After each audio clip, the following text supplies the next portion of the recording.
नमस्कार दोस्तों, हम फिर से आ गए हैं। आगे देखिए, इसमें से जो जितना भी टॉपिक मैं आपको ये प्रोवाइड करवा रहा हूँ उतना बिल्कुल सत्य है। आप देखिएगा, कहीं भी अगर कोई त्रुटि हो तो छोटा भाई समझ के माफ़ कर देना, कोई दिक्कत नहीं है। यहाँ पर किसी भी प्रकार की कोई परेशानी नहीं है। तो अब ये सभी ऋग्वेदिक काल का मैटर था। हमने पीछे देखा, हमने यहाँ तक देख चुके थे, देखा था हमने बताया था कि वैदिक काल जो चल रहा था। उसके बाद में अपने आगे से अपन देखेंगे उत्तर वैदिक काल। कौन सा काल देखेंगे? दीपावली का, भैया दूज का माहौल चल रहा है, बच्चे पटाखे छोड़ रहे हैं। आगे देखिएगा उत्तर वैदिक काल। उत्तर वैदिक काल, उत्तर वैदिक काल के बारे में थोड़ा सा मैं डिटेल में ना जाके थोड़ा सा ही यहाँ पर बताने का प्रयास करूँगा। तो बताने का प्रयास करने के साथ साथ ही मैं आगे जो भी चीज़ें मैं बताऊँ आपको वो देखते जाइएगा, क्या है क्या नहीं है।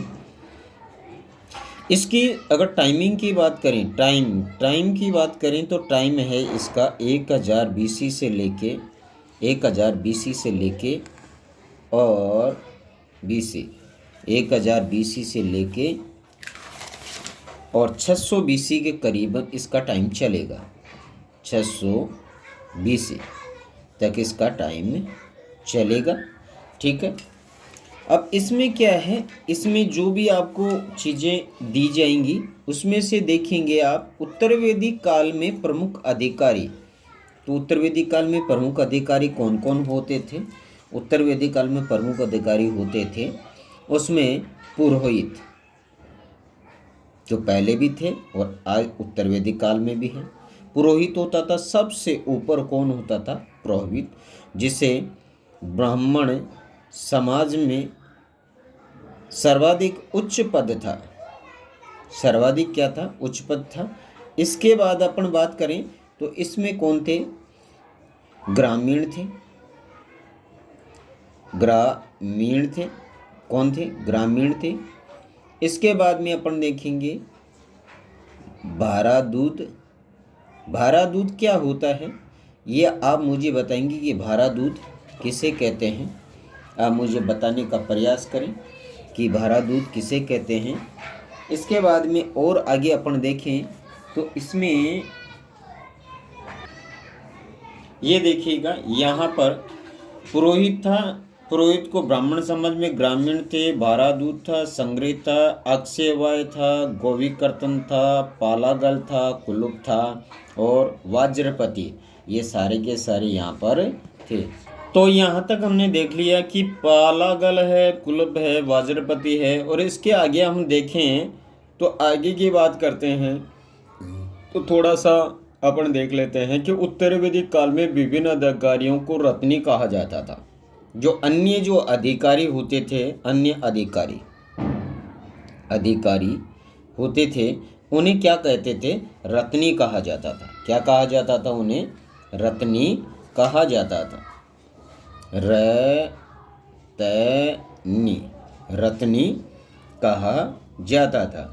इसी के साथ उत्तर वैदिक काल में सामाजिक संरचना का उल्लेखनीय पक्ष था और चतुर्वर्णीय व्यवस्था की स्पष्ट स्थापना एक क्रमशः जाति व्यवस्था में परिवर्तन हो गया। यानी जाति व्यवस्था में परिवर्तन हो गया।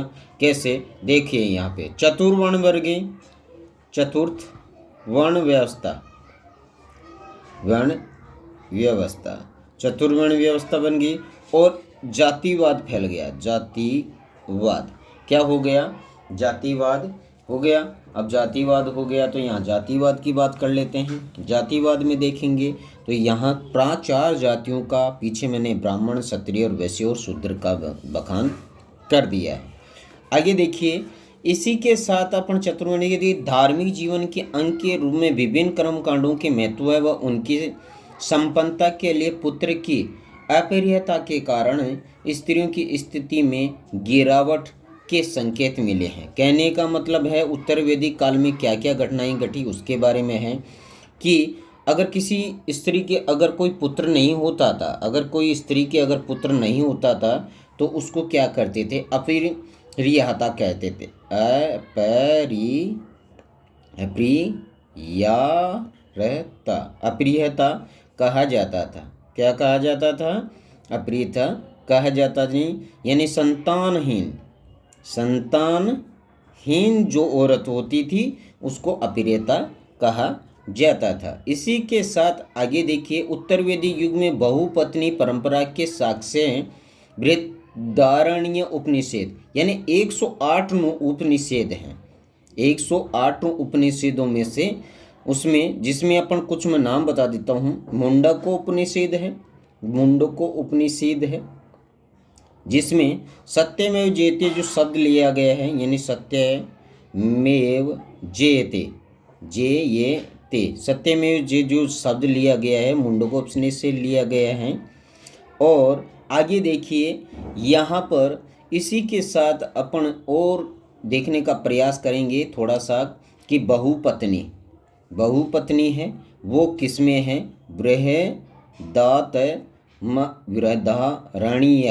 बृहदारण्यक में जो उपनिषद है इसमें बहुपत्नी का उल्लेख है। बहुपत्नी यानी एक से अधिक पत्नियां उत्तर वैदिक काल में रखी जाती थी। इसी के साथ मैत्रेयणी संहिता में मनु की 10 से पत्नियों का उल्लेख किया गया। मनु जो प्रथम राजा था, जो ऋग्वेदिक काल से अगर अपन देखें तो इसमें मनु की कितनी पत्नियों का उल्लेख किया गया है? 10 पत्नियां। मनु की 10 पत्नी, 10 पत्नी थी। मनु की कितनी पत्नियां थी? 10 पत्नियां थी। इसका उल्लेख भी यहाँ पर किया गया है। और आगे देखें तो इसी के साथ साथ उत्तर वैदिक काल में मनुष्य के जीवन को सुव्यवस्थित करने के लिए, उत्तर वैदिक काल में मनुष्य के जीवन को सुव्यवस्थित करने के लिए अपन यहाँ देखें तो सभी प्रकार से किसी न किसी तथ्य के ऊपर हम चलें तो सारा का सारा मैटर यहाँ उल्लेखनीय है। तो उत्तर वैदिक काल में मनुष्य के जीवन को सुव्यवस्थित करने हेतु तो आश्रम व्यवस्था की स्थापना की। और अब 4 आश्रमों की बात करेंगे। आश्रम व्यवस्था, कौन सी आश्रम? आश्रम व्यवस्था। ये देखिए यहाँ पर आश्रम व्यवस्था है, आश्रम व्यवस्था की बात की गई है। अब आश्रम कितने हैं? 4 हैं। 4 आश्रमों का उल्लेख उत्तर वैदिक काल में किया गया है। तो पहला आश्रम की बात करें तो पहला आश्रम कौन सा है? आगे देखिएगा, पहला आश्रम अपन बात करें तो पहला आश्रम है, कौन सा रास्ता है?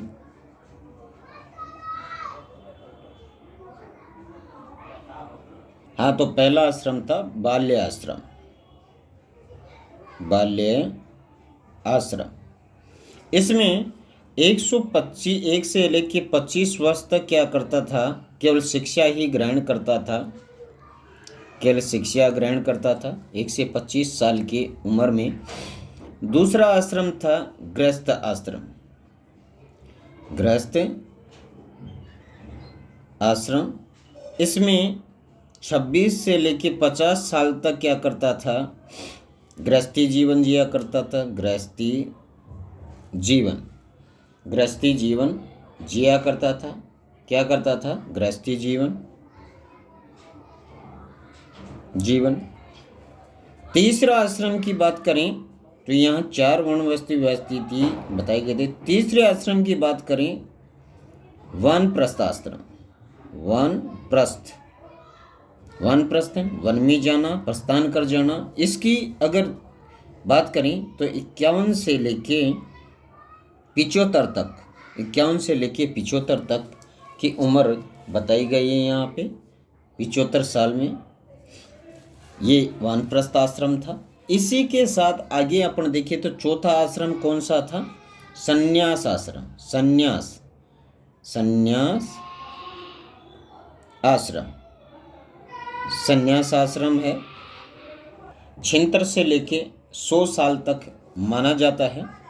तो यहाँ अपन कह सकते हैं कि जीवन को उत्तर वैदिक काल में कितने सालों के लिए माना गया है? 100 साल का जीवन माना गया था।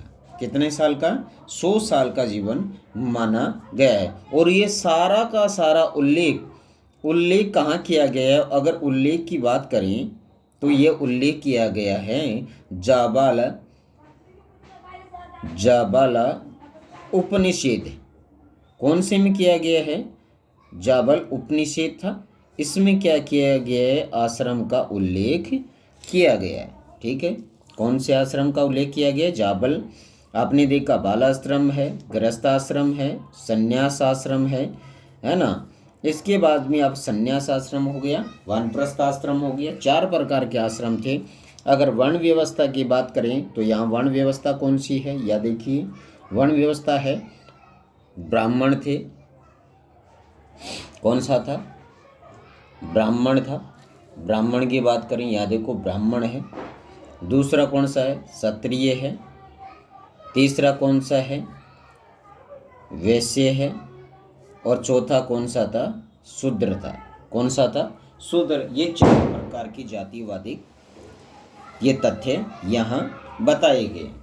आगे देखिए, आगे का अगर हम करें, अगर हम देवताओं की बात करते हैं तो सारा का सारा जो उल्लेख है धर्म और दर्शन, धर्म और दर्शन दोनों का दोनों यहाँ उल्लेख की बात करें तो यहाँ पर देखिए धर्म और दर्शन की बात करते हैं तो थोड़ा सा मैं इसको जूम ना करते हुए ऐसे, तो दर्शन की बात करते हैं तो दर्शन में देखेंगे अपन यहाँ पर सारा का सारा जो तो प्राकृतिक तौर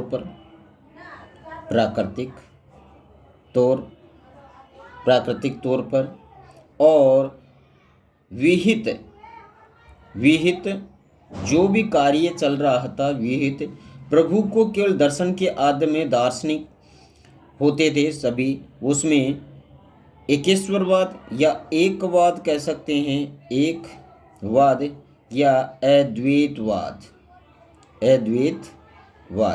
ये तत्व क्या थे? ये मूल जो तत्वों के आधार पे थे, ये मूल तत्वों के आधार पे ये सारी की सारी जो प्रक्रिया थी ये मूल तत्वों के आधार पर ये सारी थी।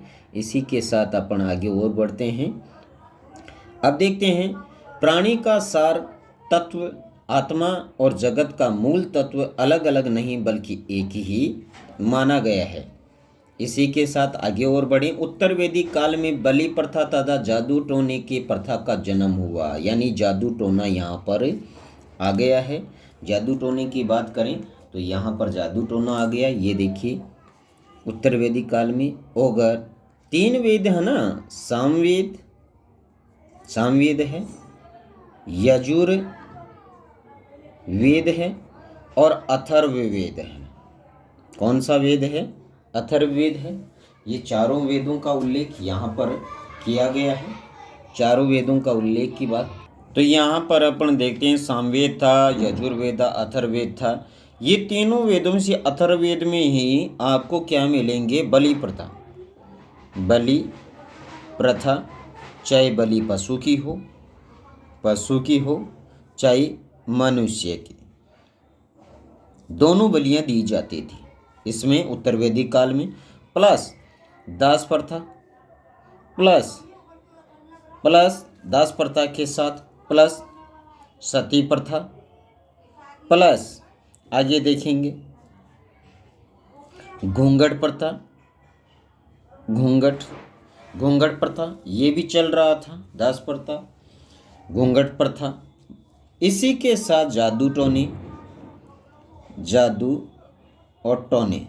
टोने प्लस ताबीज, ये सारे के सारे सिस्टम यहाँ पर उत्तर वैदिक काल में प्रमुख उपज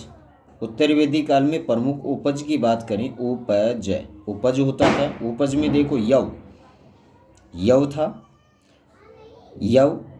गोधूम था, ठीक है, और ब्रीही था। क्या थे?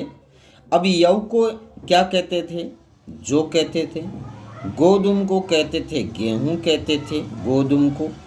और इसी के साथ आगे दें तो बहरी को क्या? चावल कहा जाता था, चावल कहा जाता। और अगर हम जीके की बात करते हैं तो कटक, जीके की बात करें तो कटक की बात करें, कटक है उड़ीसा में, चावल अनुसंधान केंद्र है उड़ीसा में क्या है? चावल अनुसंधान केंद्र है। तो वीडियो इतना ही बनाएंगे और प्लीज़ आपसे निवेदन है कि वीडियो को शेयर करें और सब्सक्राइब भी करें। जहाँ तक आप देखें नहीं देखें, मेरे सब्सक्राइबर तो बढ़ाने का प्रयास करें, प्लीज़ आपसे निवेदन है।